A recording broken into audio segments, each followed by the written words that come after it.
Hello दोस्तों, मेरा नाम पंकज है और ए टू जेड पे आपका स्वागत है। आज हम एक सीरीज स्टार्ट करने वाले हैं जीएस का, जिसमें मैं 10-10 क्वेश्चन लेके आऊँगा। कभी पॉलिटी के लेके आऊँगा, कभी हिस्ट्री के लेके आऊँगा, कभी कुछ और किसी सब्जेक्ट का लेके आऊँगा। और आज मैं 10 क्वेश्चंस लेके आया हूँ पॉलिटी का। तो हम देखते हैं, ऐसे ऐसे करके हम काफ़ी जो जीएस का पोर्शन है कंप्लीट कर लेंगे और बहुत अच्छे अच्छे प्यारे प्यारे क्वेश्चंस होंगे, जिससे आपको बहुत सारी चीज़ें सीखने को मिलेंगी। तो हम शुरुआत करते हैं आज। आज से हम शुरुआत करते हैं। हमारा जो पहला क्वेश्चन है यह है, which of the following commission was appointed by the central government on the union state relation in 1983। ये क्वेश्चन बोल रहा है कि कौन सा जो कमीशन सेटअप किया गया था सेंट्रल गवर्नमेंट के द्वारा, जो सेंटर और स्टेट के बीच के रिलेशन के बारे में जानकारी करने के लिए। तो हमारे ऑप्शन है, एक तो सरकारीय कमीशन, दूसरा है बी ऑप्शन है दत्त कमीशन, तीसरा है स्टेवॉल्ट कमीशन और चौथा है राजमंदार कमीशन। तो इसमें हमारा आंसर क्या होगा? इसमें हमारा आंसर है सरकारीय कमीशन, जो कि 1983 में सेंट्रल गवर्नमेंट ने कमीशन करवाया था। ठीक है। इसका एम क्या था? इसका एम ये था कि एग्जामिन करना जो था सेंटर और स्टेट के बीच के रिलेशन को एग्जामिन करना था। ठीक है। इसके चेयरपर्सन जो थे सुप्रीम कोर्ट के जज थे, रिटायर्ड जज, जिनका नाम था रंजीत सिंह। तो हमारा आंसर कौन सा हो जाएगा? ये सरकारीय कमीशन। ठीक है। वो आप लोग को समझ में आ गया होगा पहला क्वेश्चन। अब हम देखते हैं हमारा दूसरा क्वेश्चन। दूसरा क्वेश्चन क्या बोलता है? Which of the following taxes are levied by the union government. यानी कि ये क्वेश्चन हमारा बोल रहा है कि कौन सा टैक्स है जो कि यूनियन गवर्नमेंट यानी कि सेंट्रल गवर्नमेंट लगाता है, मगर and appropriated by the state government, और वो उसका लगाता तो यूनियन गवर्नमेंट है, मगर उसका फायदा किसको मिलता है? स्टेट गवर्नमेंट्स को। तो ऑप्शन हमारे दिए हुए हैं, एक स्टैम्प ड्यूटी, बी जो है excise duty on medical and toilet materials, c जो है सेल्स टैक्स, एंड डी बताता है जो ऑप्शन ए और ऑप्शन बी दोनों है। तो जो हम ये देख रहे हैं सेल्स टैक्स जो लगाता है, ये कौन लगाता है? सेल्स टैक्स लगाती है स्टेट गवर्नमेंट। तो यहाँ पर हमको बात क्या किया गया है कि कौन सी जो यूनियन गवर्नमेंट लगाती है। तो स्टैम्प ड्यूटीज जो है जो हमारी यूनियन गवर्नमेंट सेंट्रल गवर्नमेंट लगाती है। एक्साइज ड्यूटी जो है मेडिकल्स पे और टॉयलेट मटेरियल्स पे, ये जो है ये भी जो हमारी कौन लगाती है? यूनियन गवर्नमेंट लगाती है। मगर जो स्टैम्प ड्यूटी और ये लगाते हैं ये दोनों, इनका फ़ायदा कौन लेता है? इनका फ़ायदा लेती है हमारी स्टेट गवर्नमेंट। तो हमारा ऑप्शन कौन सा हो जाएगा? हमारा ऑप्शन डी हो जाएगा, ए एंड बी बोथ। समझ में आया? आपको मैं इसमें और बताऊंगा स्टेट गवर्नमेंट क्या क्या लगाती है और सेंट्रल गवर्नमेंट कौन कौन सा लगाती है। आगे के क्वेश्चनों में इसको हम क्या करेंगे, पूरी तरीके से एक्सप्लेन कर देंगे। ठीक है। अब जो हमारा क्वेश्चन थर्ड है, ये बोलता है कि which of the following taxes are imposed and collected by state government. यानी कि कौन कौन से जो टैक्स हैं जो इम्पोज भी करती है यानी कि लगाती भी है स्टेट गवर्नमेंट, और कलेक्ट भी करती है स्टेट गवर्नमेंट। तो इसमें हमारा दिए है जो स्टेट ड्यूटी है, बी जो सेल्स टैक्स है, सी लैंड रेवेन्यू है, और डी जो है ऑल ऑफ दी एबो। तो गलती से मैंने यहाँ पर आंसर भी कर दिया है, जिसका है ऑल ऑफ दी एबो। तो स्टेट गवर्नमेंट कौन कौन से टैक्स लगाती है? स्टेट गवर्नमेंट जो टैक्सेस लगाती है वो लगाती है सेल्स टैक्स, वैट भी लगाती है, प्रोफेशनल टैक्स लगाती है, लग्जरी टैक्स लगाती है, एंटरटेनमेंट जो टैक्स होते हैं जो लगते हैं वो भी लगती है, मोटर व्हीकल टैक्स लगाती है। जो टैक्स लगाती है, जो व्हीकल्स क्या करते हैं दूसरे स्टेट से इंटर करते हैं पर्टिकुलर स्टेट में, तो वो भी टैक्स लगाती है। एग्रीकल्चर का जो टैक्स इकट्ठा होता है वो सब टैक्स ये सब लगाती है, और उसको क्या करती है? इस्तेमाल करती है। कौन करती है ये करती है स्टेट गवर्नमेंट। तो हमारा आंसर क्या है? डी ऑल ऑफ दी एबो। तो आपको तो पता ही चल गया होगा क्योंकि मैंने सारे बता दिए कौन कौन से टैक्स लगाती है। इससे आपको जानकारी मिल गई होगी स्टेट गवर्नमेंट कौन कौन से टैक्स लगाती है। इसको याद रखिएगा, स्टेटमेंट गवर्नमेंट जो है वो सब 4-5-6 टैक्सेस हैं बड़े बड़े, वो सब याद रखिएगा और ज़्यादा याद करने की जरूरत नहीं है। अब हमारा क्वेश्चन नंबर फोर्थ क्या बोलता है? Which of the following tax is levied and collected bye union government. यानी कि वो टैक्स कौन सा जो टैक्स है जो लगाती भी स्टेट यूनियन गवर्नमेंट है, उसको कलेक्ट भी करती है यूनियन गवर्नमेंट। ठीक है। But the proceeds are distributed between the union and states.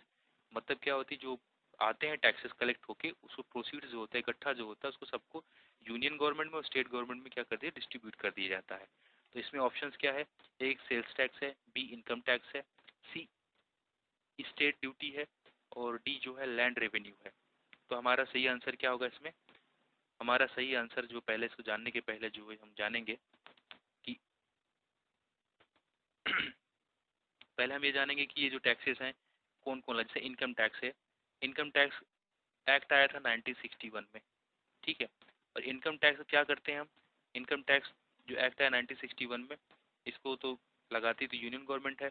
जो इकट्ठा होता है सारा इनकम टैक्स, वो क्या करती है, स्टेट के बीच में जितने सारे स्टेट्स हैं, यूनियन जो हमारे सेंट्रल गवर्नमेंट कुछ रखती है, और जितने बचा उसके बाद स्टेट्स, सारे स्टेट्स के बीच में क्या कर दिया जाता है, उसको डिस्ट्रीब्यूट कर दिया जाता है ऑन द कौन रिकमेंड करता है इसको, फाइनेंस कमीशन के रिकमेंडेशन पे, कि किसको, किस स्टेट को कितना टैक्स देना है। जो इनकम टैक्स इकट्ठा हुआ है वो रिकमेंड करती है फाइनेंस कमीशन। उसके आधार पर क्या करता है, टैक्स को क्या कर दिया जाता है, डिस्ट्रीब्यूट कर दिया जाता है सारे स्टेट और यूनियन उसके बीच में। तो हम इसको क्या याद रखेंगे, हमारा आंसर कौन सा होगा, बी, ऑप्शन बी जो हमारा होगा वो सही आंसर होगा। इनकम टैक्स को, इनकम टैक्स एक्ट जो बना हुआ 1961 के तहत उसको इकट्ठा किया जाता है। उसके तहत में क्या करती है, सेंट्रल स्टेट्स के बीच में उसको डिस्ट्रीब्यूट किया दिया जाता है on the recommendation of finance commission. तो हम जाएंगे अपने नेक्स्ट क्वेश्चन पे, देखते हैं हमारा नेक्स्ट क्वेश्चन क्या बोलता है। नेक्स्ट क्वेश्चन हमारा है, which of the following duties levied and collected bye union government. ये हाँ, विच of the following duty is levied and collected bye the union government, ये लगाया भी जाता है और कलेक्ट भी किया जाता है। ये कौन कौन से टैक्सेस हैं, ये पांचवा हमारा ये पूछा है, कौन कौन से जो टैक्सेस हैं जो लगाया जाता है।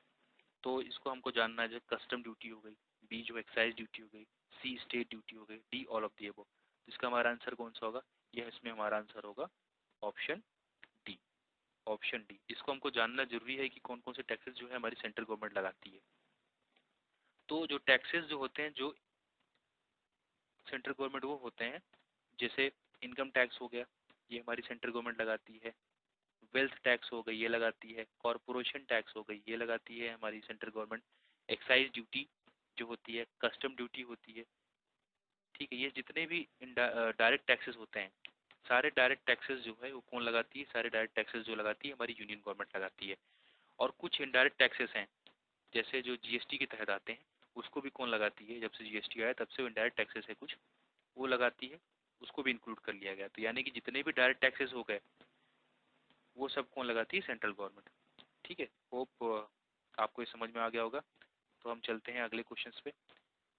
या आप याद रखना कौन कौन से टैक्सेस हैं, नहीं तो मैं आपको आगे एक पीडीएफ के फॉर्म में दे दूंगा इसको। क्वेश्चन नंबर 6 क्या बोलता है, which of the article deals with grant in aid by union government to the states. अब ये क्वेश्चन बोल रहा है, ध्यान से एक बार पढ़िए, which of the article deals with the grant, यानी कि ग्रांट देने में, in aid by union to the states, यानी कि यूनियन जो है ग्रांट देगा, एड के रूप में देगा, ग्रांट करेगा स्टेट्स को। तो कौन सा आर्टिकल डील करता है, तो आर्टिकल जो है हमारे यहाँ दिया हुआ है, आर्टिकल 270, आर्टिकल 280, आर्टिकल 275 और आर्टिकल, ऑप्शन डी बोलता है आर्टिकल 265। तो आज हमारे इसमें आंसर कौन सा होगा, हमारा आंसर होगा आर्टिकल जो है 275। आर्टिकल 275 इसमें क्या होता है कि यूनियन जो है क्या करेगा, स्टेट्स को ग्रांट करेगी, फंड एड के रूप में देगी। और वो कहाँ से दिया जाएगा, उनके रिक्वायरमेंट जितनी होगी उस वो दिया जाएगा, कंसोलिडेटेड फंड से दिया जाएगा। तो ये समझ में आ गया आपको, आर्टिकल 275 के तहत जो है यूनियन क्या करेगी, स्टेट्स को ग्रांट करेगी एड। वो कहाँ से करेगी, जो हमारे कंसोलिडेटेड फंड में जो रहेगा पैसे, उसमें से वो ग्रांट जो है करे स्टेट्स को देगी। अब हमारा नेक्स्ट क्वेश्चन क्या है, question number 7, which of the following article deals with the election of vice president. बहुत सिंपल सा क्वेश्चन होगा, बहुत सिंपल सा क्वेश्चन है और कभी कभी आ जाता है एग्जाम में। तो इसमें क्या पूछा है, कौन सा जो आर्टिकल है जो डील करता है वाइस प्रेसिडेंट के इलेक्शन से। तो क्वेश्चन नंबर 7 जो है, ये हमको लगता है ज़्यादा बताना नहीं पड़ेगा, आपको इसे ही पता होगा। तो आर्टिकल जो है 66 क्या करता है, डील करता है प्रेसिडेंट के, वाइस प्रेसिडेंट के इलेक्शन से, आर्टिकल 66, ठीक है। तो हम नेक्स्ट क्वेश्चन लेते हैं, बहुत सिंपल सा क्वेश्चन था ये। Question number 8, who can remove the vice president from his office, यानी कि वाइस प्रेसिडेंट को उनके पद से या ऑफिस से कौन हटा सकता है। तो आपको ये पता होना चाहिए, वाइस प्रेसिडेंट को जो है पार्लियामेंट जो है उनके ऑफिस से हटा सकता है, उनके पद से हटा सकता है, ठीक है। नेक्स्ट क्वेश्चन बहुत आसान सा क्वेश्चन था ये। 9वां क्वेश्चन हम लेते हैं, the term of office of vice president is as follows. तो जो टर्म क्या होगा, मतलब कि टर्म्स कितने कितने सालों का टर्म होता है वाइस प्रेसिडेंट का। ए दिया 6 ईयर्स, बी है 4 ईयर्स, सी है 7 ईयर्स, डी है 5 ईयर्स। तो ये आपको पता होना चाहिए कि जो वाइस प्रेसिडेंट का टर्म होता है वो कितने होता है। वो होता है, बताइए आप कितने सालों का होता है, एक बार ध्यान से पढ़िए इसको। वो होता है 5 सालों का। ठीक है, बहुत आसान सा क्वेश्चन है ये। अब हम चलते हैं क्वेश्चन नंबर 11 जो सॉरी क्वेश्चन नंबर 10 जो आज का हमारा क्या है, आखिरी क्वेश्चन है। ठीक है, तो vice president is ex officio chairman of the, ये हमसे पूछा गया है कि एक्स ऑफिशियो जो chairman of the vice president किसका होता है। तो ए है राज्यसभा, बी है लोकसभा, सी है प्लानिंग कमीशन और डी है नेशनल डेवलपमेंट काउंसिल। तो इसका आंसर होगा ए। होप मैं होप करता हूँ कि आपको सारे क्वेश्चंस बहुत अच्छे से समझ में आए होंगे और इससे आपको बहुत सारी चीज़ सीखने को मिली होगी।